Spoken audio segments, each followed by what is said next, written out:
So far, maganda yung nakita namin, no? Maayos ang kondisyon ng ating mga terminals, maayos ang CR, no? Yung mga check-in facilities ng mga airlines ay all working, no? Nag-inspeksyon sa Department of Transportation o DOTR Secretary Jaime Bautista sa Ninoy Aquino International Airport o NAIA Terminal 3 kasama si Manila International Airport Authority o MIAA General Manager Eric Ines bilang paghahanda sa long holiday. Kabilang sa mga pinuntahan ng transport officials ang mga help desk, ilang comfort rooms, boarding gates at food stalls sa loob ng paliparan. Personal din kinausap ng kalihim ang ilang pasahero na naghihintay ng kanilang flight. Pati CR niya. Malinis. Ay, mabuti naman. No? Kailangan talaga ayusin natin. No? Ang isa sa kanila, hindi naiwasang mabanggit sa kalihim ang nag-viral na surot problem sa NAIA. Pero yung wala namang surot pa. Okay na. Hindi na natatakot umupo. Kailangan ayusin natin talaga. Yes, para hindi nakakahiya sa mga tourist natin.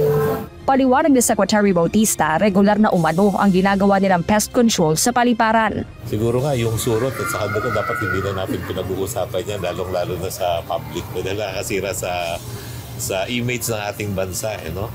Kaya dito sa MIA, gagawin na lang natin yung tamang paglilinis, no?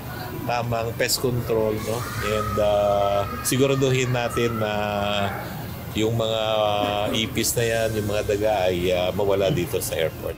Sa Miyerkules, March 27, inaasahang dadagsa ang mga pasahero sa NAIA na posibleng umabot sa 150,000 kumpara sa daily average na 135 hanggang 140,000. Kaya si Leon Desa Llamas na pauwing Capiz, mas pinili na ngayong araw bumiyahe para makaiwas sa dami ng mga pasahero, lalo't kasama niya ang 6 na taong gulang na apo. Kasi mahirap magbiyahe ng maraming tao, tapos may dala-dala ka pa na mambibigat, hindi mo kaya magbiyahe ng ganun-ganun lang. Okay naman po, papunta dito, wala naman kami po problema. Aminado sa Secretary Bautista na marami pang kailangang unahin sa NAIA Terminal 3, gaya ng pagdadagdag ng immigration counters at paglalagay ng OFW lounge. Sa ngayon, umaasa ang kalihim na agad na may patutupad ng winning bidder para sa NAIA rehabilitation ang ilang infrastruktura gaya ng bagong kalsada para maibsan ang mabigat na daloy ng trapiko, lalo na kapag peak season. Dapat magkaroon ng yung direct access dito sa Terminal 3 coming from the Skyway, no? Meron ng proposal diyan ng San Miguel. Siguro yun ang pagtutuunan ng pansin na ma-implement kaagad. Panawagan naman ng kalihim sa mga magsusundo sa paliparan. Siguro kung pwede, wag naman masyadong marami yung sumusundo, no? Normally kung minsan isang tao yung susunduin pero 10 yung mga family members na sumusundo. Kung minsan isa o dalawang sasakyan yung dala nila, no?